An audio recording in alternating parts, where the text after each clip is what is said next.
Hello every one. അപ്പം ഇന്നത്തെ discuss ചെയ്യാൻ പോകുന്ന ടോപ്പിക്കാണ് പ്രൈസ് ഇലാസ്റ്റിസിറ്റി ഓഫ് ഡിമാൻഡിൽ. ഓരോ ഇലാസ്റ്റിസിറ്റികളും ഉണ്ട് അല്ലേ. നമ്മൾ ഓൾറെഡി പറഞ്ഞിട്ടുണ്ടായിരുന്നു, 1 ഉണ്ട്, <1 ഉണ്ട്, <1 ഉണ്ട്, ഇൻഫിനിറ്റി ഉണ്ട്, 0 ഉണ്ട് എന്നൊക്കെ പറഞ്ഞില്ലേ.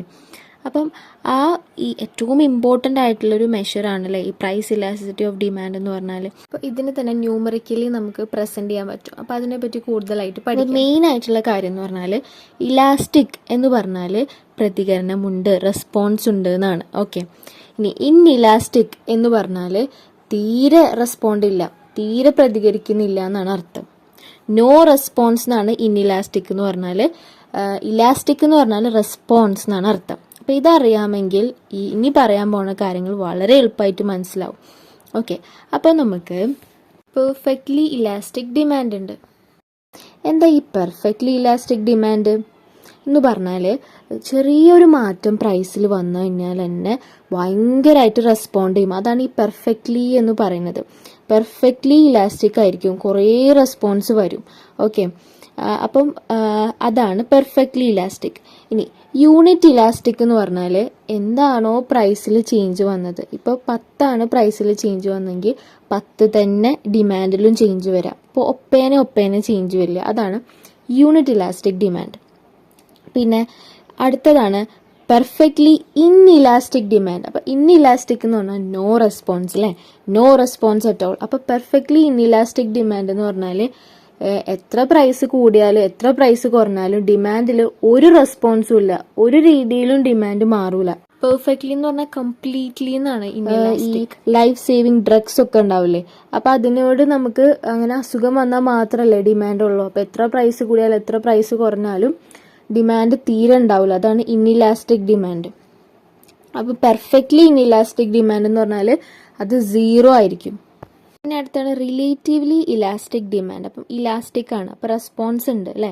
അതായത് ചെറിയൊരു ചേഞ്ച് പ്രൈസിൽ വന്നാൽ അത്യാവശ്യം നല്ല രീതിയിൽ റെസ്പോണ്ട് ചെയ്യും. അതാണ് റിലേറ്റീവ്ലി ഇലാസ്റ്റിക് ഡിമാൻഡ്. അതിനെ മോർ ഇലാസ്റ്റിക് ഡിമാൻഡ് എന്നും പറയും. ഓക്കെ, അപ്പോൾ അതായത് ഇപ്പോൾ ഒരു ചെറിയ ചേഞ്ച് വരികയാണ്, ഇപ്പോൾ ടൊമാറ്റോയുടെ പ്രൈസിൽ ചെറിയ ചേഞ്ച് വന്നാൽ, അല്ലെങ്കിൽ ഫിഷിൻ്റെ പ്രൈസിൽ ചെറിയൊരു റിഡക്ഷൻ വന്നാൽ എത്രത്തോളം ഡിമാൻഡ് കൂടും. ഇപ്പോൾ മിഡിൽ ക്ലാസ് ഒക്കെ എങ്ങനെ ഡിമാൻഡ് ചെയ്യും, അതാണ് ഈ റിലേറ്റീവ്ലി ഇലാസ്റ്റിക് ഡിമാൻഡിൽ വരുന്നത്. അതെപ്പോഴും >1 ആണ്. റിലേറ്റീവ്ലി ഇൻഇലാസ്റ്റിക് ഡിമാൻഡ് എന്ന് പറഞ്ഞാൽ വലിയ റെസ്പോൺസ് ഒന്നുമില്ല, ലെസ് ഇലാസ്റ്റിക് എന്നാണ് ഇതിനെ പറയാം. ഓക്കെ, ലെസ് ഇലാസ്റ്റിക്, മറ്റേത് മോർ ഇലാസ്റ്റിക്. ഓക്കെ, അപ്പോൾ റിലേറ്റീവ്ലി ഇൻഇലാസ്റ്റിക് ആണെങ്കിൽ വലിയ റെസ്പോൺസ് ഒന്നും ഇല്ല. അപ്പോൾ പ്രൈസ് എത്ര കൂടിയാലും വലിയ റെസ്പോൺസ് ഒന്നും ചെയ്യാത്ത റിച്ച് പീപ്പിൾ ഉണ്ടാവുമല്ലോ, അതായത് ഈ പ്രൈസ് ടാഗ് നോക്കാതെ പർച്ചേസ് ചെയ്യുന്ന ആൾക്കാരുണ്ടാവുമല്ലോ. അപ്പോൾ അവർക്ക് പ്രൈസ് എത്ര കൂടിയാലും ഒരു വിഷയമല്ല, അവർ റെസ്പോണ്ട് ചെയ്യില്ല. ഡിമാൻഡ് ആയിട്ട് അവരുടെ ഭാഗത്തുനിന്ന് അങ്ങനെ ഒരു റെസ്പോൺസ് പ്രൈസിനോട് അവർ കാണിക്കില്ല. ഇപ്പോൾ ലിക്കറിൻ്റെ കാര്യമായാലും എത്ര പൈസ ടാക്സ് എത്ര കൂട്ടിയിട്ടാലും ആൾക്കാർ എപ്പോഴും ഡിമാൻഡ് ചെയ്യും, പ്രൈസിനോട് അങ്ങനെ റെസ്പോണ്ട് ഒന്നും ചെയ്യില്ല. ആ കാറ്റഗറിയാണ് റിലേറ്റീവ്ലി ഇൻഇലാസ്റ്റിക്. ഇനി ഇതിനെക്കുറിച്ച് കൂടുതലായിട്ട് ഞാൻ പറഞ്ഞുതരാം. ഇത് ജസ്റ്റ് ഒരു ഇൻട്രൊഡക്ഷനാണ് ഞാൻ പറഞ്ഞു തന്നെ. പിന്നെ അതിന് മുമ്പ് A numerical value of elasticity of demand can assume any value between 0 and infinity. അപ്പം 0യും ഇൻഫിനിറ്റിയുടെ ഇടയ്ക്കുള്ള ഏത് വാല്യൂം ഈ ഇലാസ്റ്റിസിറ്റി ഓഫ് ഡിമാൻഡിന് എടുക്കാനായിട്ട് പറ്റും എന്നാണ് പറയുന്നത്. ഓക്കെ, അതറിയാലോ അല്ലേ. അപ്പോൾ നിങ്ങൾ പറയും എന്ത് ബിറ്റ്വീൻ, അപ്പോൾ 0 ഇൻഫിനിറ്റി ഇല്ലേ എന്ന് ചോദിക്കും. പെർഫെക്റ്റ്ലി ഇലാസ്റ്റിക് ആണെങ്കിൽ ഇൻഫിനിറ്റി, പെർഫെക്റ്റ്ലി ഇൻഇലാസ്റ്റിക് ആണെങ്കിൽ 0 ആണല്ലോ.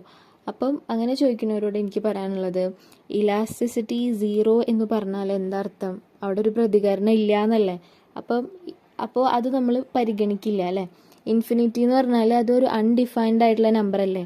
അപ്പോൾ അവിടെ ഒരു പ്രതികരണം നമുക്ക് അളക്കാൻ പറ്റുമോ, മെഷർ ചെയ്യാൻ പറ്റുമോ, ഇല്ലല്ലോ. അപ്പോൾ ന്യൂമറിക്കൽ വാല്യൂ ആയിട്ട് എടുക്കാൻ പറ്റുന്നത് ഏതൊക്കെയാണ്, കൗണ്ടബിൾ ആയിട്ടുള്ള വാല്യൂ ആയിട്ട് നമുക്ക് എടുക്കാൻ പറ്റുന്നത് ഈ 0ൻ്റെയും ഇൻഫിനിറ്റിൻ്റെയും ഇടയ്ക്കുള്ള വാല്യൂസാണ്. അതൊന്നും വിഷയമല്ല, ബട്ട് ഇതാണ് വിഷയം, graphical representation of price elasticity. ഇപ്പോൾ പറഞ്ഞ പോലെ പെർഫെക്റ്റ്ലി ഇലാസ്റ്റിക് ആണെങ്കിൽ അതിൻ്റെ ഡിമാൻഡ് കർവാണ് ഇമ്പോർട്ടൻ്റ് ആയിട്ടുള്ളത്. അതിൻ്റെ ഡിമാൻഡ് കർവ് എന്ന് പറഞ്ഞാൽ ഹൊറിസോണ്ടൽ ആയിരിക്കും. കണ്ടോ, പ്രൈസ് ഇപ്പോൾ 30 ആണെന്ന് വിചാരിക്കും. അപ്പോൾ അങ്ങനെ ആ 30 വന്നപ്പോഴേക്കും ഡിമാൻഡ് എന്ത് ചെയ്തു, ഇങ്ങനെ കോൺസ്റ്റൻ്റ് ആയിട്ട് പൊയ്ക്കൊണ്ടേയിരിക്കുകയാണ്. പെർഫെക്റ്റ്ലി ഇലാസ്റ്റിക് എന്ന് പറഞ്ഞാൽ നല്ല റെസ്പോൺസ് ഉണ്ടെന്ന്. അപ്പോൾ ചെറിയ പ്രൈസ് ഒന്ന് ഇൻക്രീസോ ഡിക്രീസോ വന്നാൽ ഡിമാൻഡിൽ വലിയ റെസ്പോൺസ് വരും. ഇപ്പോൾ ഗോൾഡ് ജ്വല്ലറി ഒക്കെ കുറച്ചൊന്ന് പ്രൈസ് കുറഞ്ഞു എന്ന് കണ്ടാൽ അപ്പോൾ ആൾക്കാർ കുറേ മേടിക്കില്ലേ, അങ്ങനെ. ഓക്കെ, കൂടിയെന്ന് കണ്ടാലോ ഭയങ്കര റെസ്പോൺസ് ആയിരിക്കും, ആരും ഒന്നും മേടിക്കില്ല. ഓക്കെ, ഇപ്പോഴത്തെ ട്രെൻഡൊക്കെ കണ്ടിട്ടില്ലേ, ഇപ്പോൾ ആരും ഗോൾഡ് കൊടുക്കൂലല്ലോ. പ്രൈസ് ഭയങ്കരമായിട്ട് കൂടിയപ്പോൾ ആൾക്കാർ നല്ല രീതിക്ക് റെസ്പോണ്ട് ചെയ്തതാണ് ഇപ്പോൾ നമ്മൾ ഇവിടെ കാണുന്നത്. ഓക്കെ, ഗോൾഡിൻ്റെ റേറ്റ് ഭയങ്കരമായിട്ട് കുറഞ്ഞു. ഒരു 40,000 ഒക്കെ ആയിക്കഴിഞ്ഞാൽ അല്ലെങ്കിൽ 50,000 ഒക്കെ ആയിക്കഴിഞ്ഞാൽ ആൾക്കാർ ഭയങ്കരമായിട്ട് റെസ്പോണ്ട് ചെയ്യും. അപ്പോൾ ഡിമാൻഡ് ഇങ്ങനെ പൊയ്ക്കൊണ്ടേയിരിക്കും, ഇൻഫൈനൈറ്റ് ആയിട്ട് ഇങ്ങനെ പൊയ്ക്കൊണ്ടേയിരിക്കും ഡിമാൻഡ്. ഓക്കെ, അപ്പോൾ അതാണ് ഹൊറിസോണ്ടൽ ഡി ഡി കർവാണ് അല്ലേ, പാരലൽ ടു എക്സ് ആക്സിസ് ആയിട്ടുള്ള ഒരു ഡി ഡി കർവാണ് നമുക്കിവിടെ കിട്ടുക. ഓക്കെ, അപ്പോൾ ചെറിയൊരു ചേഞ്ച് പ്രൈസിലോ ചെറിയൊരു ചേഞ്ച് പ്രൈസ് കുറഞ്ഞിട്ടോ കൂടിയിട്ടോ ഒക്കെ ഒന്ന് റെസ്പോണ്ട് പ്രൈസിലൊരു ചേഞ്ച് വന്നാൽ ഡിമാൻഡ് എങ്ങനെ റെസ്പോണ്ട് ചെയ്യും, ഇൻഫൈനൈറ്റ് ആയിട്ട് ഇങ്ങനെ പൊയ്ക്കൊണ്ടേയിരിക്കും. ഓക്കെ, കുറേ റെസ്പോണ്ട് ചെയ്യും എന്നാണ്. ഇനി അടുത്തതാണ് പെർഫെക്റ്റ്ലി ഇൻഇലാസ്റ്റിക് ഡിമാൻഡ്. അപ്പോൾ ഒരു റെസ്പോൺസും ഇല്ലാത്തതിനാണ് പെർഫെക്റ്റ്ലി ഇൻഇലാസ്റ്റിക്, അതാണ് 0. അപ്പം ഓരോന്നിൻ്റെ ന്യൂമറിക്കൽ വാല്യൂ അറിയാലോ. പെർഫെക്റ്റ്ലി ഇലാസ്റ്റിക് ആണെങ്കിൽ ഇൻഫിനിറ്റി, അതാണ് ഇൻഫൈനൈറ്റ് ആയിട്ട് ഇങ്ങനെ ഡിമാൻഡ് കർവ് പൊയ്ക്കൊണ്ടേയിരിക്കും ഹൊറിസോണ്ടലി. പെർഫെക്റ്റ്ലി ഇൻഇലാസ്റ്റിക് ഡിമാൻഡ് ആണെങ്കിൽ ഒരു ഇൻഇലാസ്റ്റിക് എന്ന് പറഞ്ഞാൽ തന്നെ നോ റെസ്പോൺസ് എന്നാണ് അർത്ഥം. അപ്പോൾ പെർഫെക്റ്റും കൂടി ആയിക്കഴിഞ്ഞാൽ പൂർത്തിയായി. അപ്പം 0 ആണ് അതിൻ്റെ ന്യൂമറിക്കൽ വാല്യൂ. ഓക്കെ, അപ്പം 0 എന്ന് പറഞ്ഞാൽ എങ്ങനെ ആയിരിക്കും നമ്മളെ ഡിമാൻഡ് കർവ്? കണ്ടോ, എത്ര പ്രൈസ് കൂടിയാലും പ്രൈസ് കുറഞ്ഞാലും ഡിമാൻഡ് യാതൊരു മാറ്റവും ഉണ്ടാവില്ല, ഡിമാൻഡിന് ഒരു മാറ്റവും ഉണ്ടാവില്ല. നല്ല എക്സാമ്പിൾ സാൾട്ട് ആണല്ലേ. നമ്മൾ ഒരു പാക്കറ്റ് വാങ്ങിയാൽ അതൊരു 3 മാസമൊക്കെ നിൽക്കൂലേ സാൾട്ട്, അധികമൊന്നും യൂസ് ചെയ്യില്ലല്ലോ. അപ്പോൾ അത് എത്ര പ്രൈസ് കൂടിയാലും എത്ര പ്രൈസ് കുറഞ്ഞാലും ഒരു പാക്കറ്റേ മേടിക്കുള്ളൂ. So no change at all in demand. മെഡിസിന്, ലൈഫ് സേവിങ് ഡ്രഗ്സ്, അതൊക്കെയാണ് ഇതിൻ്റെ എക്സാമ്പിൾ. ഇപ്പം എത്ര വില കൂടിയാലും അത്യാവശ്യ സമയത്ത് ഒരു എമർജൻസിക്ക് നമ്മൾ ആ ഒരു ഡ്രഗ്സ് അല്ലെങ്കിൽ ആ ഒരു മെഡിസിൻ നമ്മൾ എന്തായാലും വാങ്ങും. ഓക്കെ, അപ്പോൾ പ്രൈസിനോട് ഒരിക്കലും റെസ്പോണ്ട് ചെയ്യില്ല അല്ലേ. പ്രൈസ് എത്ര കൂടിയെന്ന് വെച്ചിട്ട് നമ്മൾ അത് വാങ്ങാണ്ടിരിക്കുമോ? ഇല്ല. പ്രൈസ് എത്ര ഭയങ്കരമായിട്ട് കുറഞ്ഞു എന്ന് വെച്ചിട്ട് നമ്മളത് വാങ്ങുമോ? അതുമില്ല.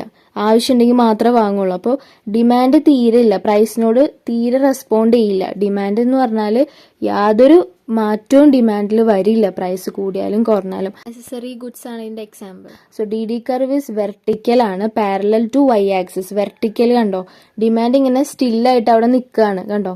പ്രൈസ് എത്ര ഇങ്ങനെ കൂടിയാലും കുറഞ്ഞാലും ഡിമാൻഡ് അങ്ങോട്ട് നിൽക്കുകയാണ്. ഡിമാൻഡ് കണ്ടോ, വെർട്ടിക്കൽ ഒരു മരം നിൽക്കണ പോലെ ഇങ്ങനെ നിൽക്കുക, ഇങ്ങനെ നിന്ന് പോവാണ്. അപ്പോൾ 0 ആണെങ്കിൽ ഡിമാൻഡ് കർവ് വെർട്ടിക്കൽ ആയിരിക്കും, പാരലൽ ടു വൈ ആക്സിസ്.